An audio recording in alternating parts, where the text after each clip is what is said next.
2024 সালের first picnic আমাদের পাড়ার সবাই মিলে খুব আনন্দ করে সারাটা দিন পিকনিকের মরশুম কাটালাম।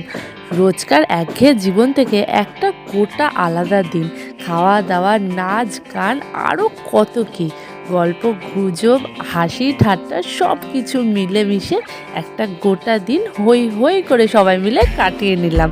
আর হ্যাঁ, আমার যারা বড় ভ্লগটা এখনও দেখোনি পিকনিকে, তারা কিন্তু অবশ্যই ইউটিউব চ্যানেল আর ফেসবুক পেজে দেখে নিও। তো আর তোমরা অবশ্যই জানিও বড় ভ্লগটা তোমাদের কেমন লেগেছে। ইচ্ছে তো একদম মন খুলে আনন্দ করে নিয়েছে পিকনিকে। সারাদিনের হইচই আনন্দে ও কিন্তু এক ফোঁটাও ঘাটতি দেয়নি, পুরো বড় মানুষের মতো সাথে সাথে আনন্দ করেছে। সন্ধ্যাবেলা একটু কফি খেয়ে ইচ্ছে নাচ টাচ দেখে রাতেরবেলায় খিচুড়ি খেয়ে হই হই করে আনন্দ করতে করতে পিকনিকের দিনটা কাটালাম।